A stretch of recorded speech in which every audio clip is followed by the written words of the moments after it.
Astăzi, de Ziua Independenței Statelor Unite, aflăm răspunsuri la întrebări care ne interesează direct. Ce se întâmplă cu vizele de America și ce planuri are administrația Trump cu soldații americani din țara noastră?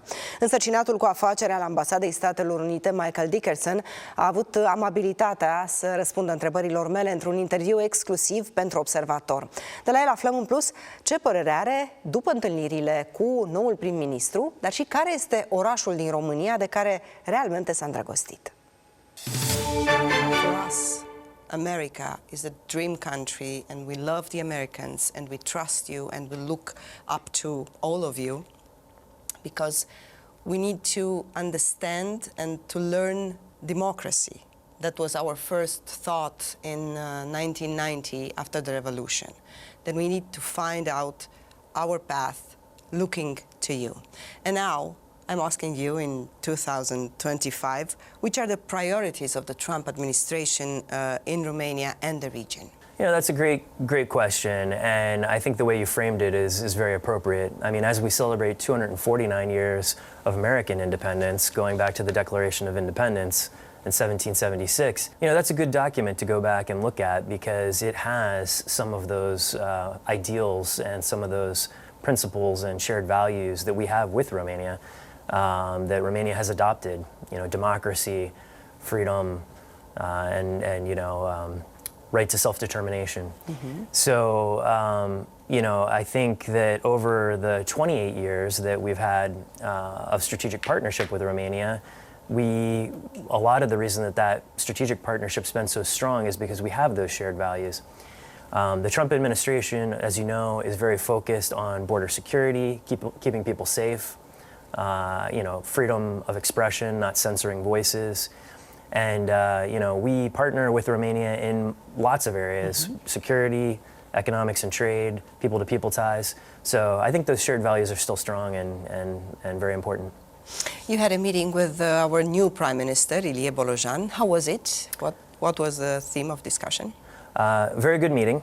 I think Mr. Bolojan is very focused on the deficit and in good governance, and you know, I think he's put together a good team. I was happy to see that some of my U.S. government representatives were able to meet also with their counterparts at The Hague.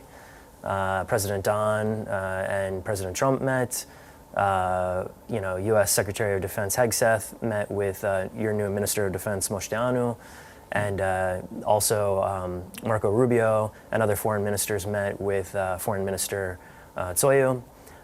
In terms of my meetings here and the meeting with Bolojan, again, very practical, very focused on trade and security, the strong partnership we have. I've also had the chance to meet with President Don several times, and I think that they're off to a good start. Romania borders Ukraine, a country still in war, remains very close to Russia. Given the context, do you expect the U.S. military presence in Romania, at Mihail Kogălnicianu, basically, to grow, decrease, or remain stable under the new administration? Well, first, let me say thank you to the Romanian people for hosting our U.S. troops. I recently visited Mihail Kogălnicianu base and had a chance to meet with some of our troops there, as well as the base commander.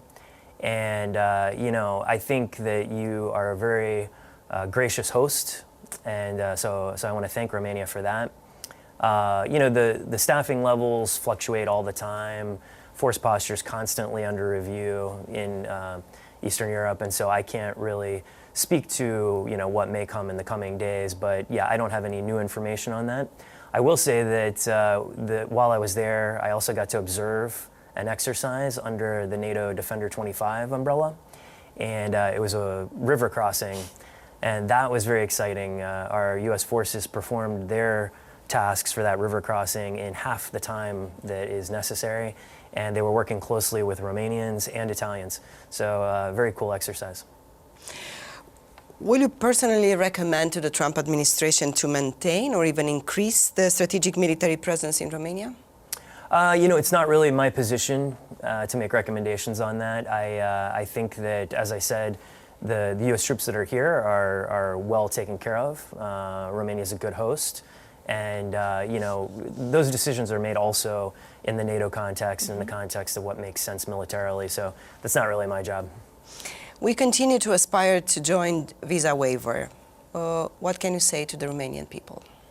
Yeah, well, I think what I would say there is that I would first thank Romania for your cooperation in law enforcement and security over the last 28 years. Every day, a lot of people don't know this, but about a third of our mission here is actually law enforcement. And our agents here work with Romanian counterparts in the law enforcement community to do a lot of great work, put a lot of bad people in jail, and keep America and Romania safe. So I just start by thanking those counterparts here in Romania. As you know, President Trump has made it a priority to keep our border safe and keep the American people safe. And so in that context, all programs, including visa waiver program, are viewed through that lens. I do think that at some point Romania will get into the visa waiver program, and I'm optimistic about that. I just don't know when. I don't have a crystal ball. I can't give you an exact time. The main issue remains the migrants, the Romanian migrants in the U.S. who doesn't respect the law? It's a border security issue. Obviously, travelers who respect the law and travel correctly are always welcome. Last year, 24,000 Romanians visited the United States, and that was without visa waiver program, right? So, whether it's students or whether it's business travelers, people who respect the laws and travel correctly with the correct visa, they're welcome, and we love to have Romanians who are law-abiding and do that. We'll see. As I said, I don't have a crystal ball, but I'm confident that one day Romania will be readmitted into the visa waiver program. But not this year, probably. I can't say. The U.S. has resumed the student visa processing. What advice do you have for Romanian students dreaming of studying in the United States this year? Yeah, I would encourage them. The United States still has, I think, the best universities in the world. And it's a great opportunity. I've met lots of alumni through some of our exchange programs, and also who just went and studied on their own. And it's a mind-opening experience anytime you travel and get a view of a different culture. And our universities are really good, and I think that I would just encourage them. What sectors of the Romanian business do you see most attractive for the investors, and you would recommend? Yeah, no, that's a great question. Thank you for that question, because I think there are some key sectors that are important. I mean, there are many, and I won't touch on all of them, I'm sure, but I would say for sure in technology, and I think in the IT sector, Romania is very impressive. I see all these students with their startups in Cluj, and the property values going up there. It's very clear that Romanians are very good with information technology. But there's a lot of other things. There are opportunities here in critical minerals, and I think that could be an area for development. Energy, as you may know, we have the small modular reactor project that's going to use U.S. technology here. It'll be first of its kind. Mm-hmm. And also there are U.S. companies involved in the expansion of reactors at Chernobyl. Offshore gas, Neptune Deep. Mm-hmm. Obviously, in terms of military cooperation and defense materiel, there's a lot of opportunities there. One last thing I'd highlight there is co-production. Mm-hmm. We've recently, I was able to attend an event where the Minister of Economy signed some letters of request for co-production of 155 millimeter and 120 millimeter ammunition. Mm-hmm. So I think that's just really the first of many projects that we'll see where U.S. and Romanian companies cooperate on production of defense equipment. The United States will soon have a new ambassador to Romania, Mr. Daryl Nirenberg. Have you spoken to him yet? I haven't had the opportunity yet to have a conversation, but I've heard good things from intermediaries, people who know him.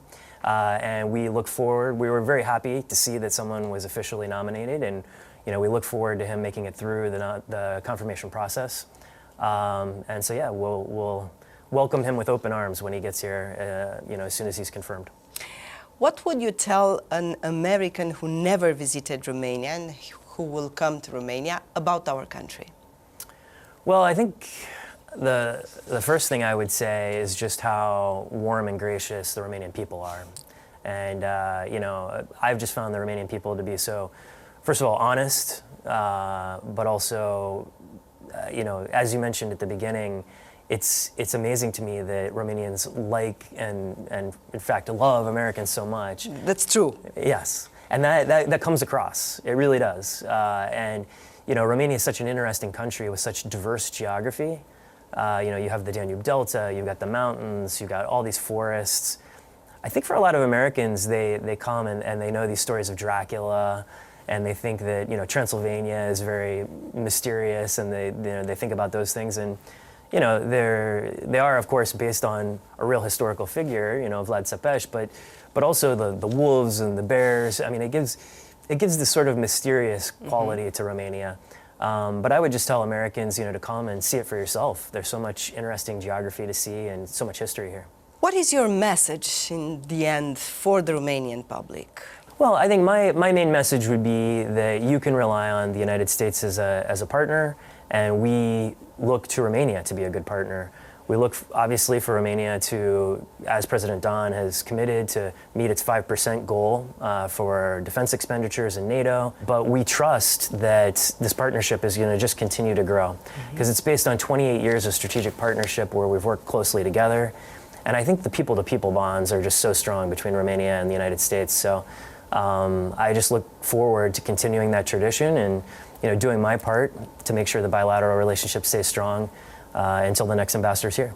Which is your favorite part in Romania, if you have one already? Well, I love Sinaia. I know it's close by and it's small, but it's just such a great little excursion, you know, to get away for the weekend and clear your mind. I recently found a really cute bed and breakfast with a view over the mountains and the forest there, and I think I kind of find it interesting to get the bear alerts, you know, like just get an alert on my phone. All the time. Yeah, all the time. But I mean, you know, it's of course it's serious, I know, but it's also it just reminds you that you're so close to nature, and it's cooler in the summer, which is important because it can get quite hot here in Bucharest. Thank you very much. Thank you.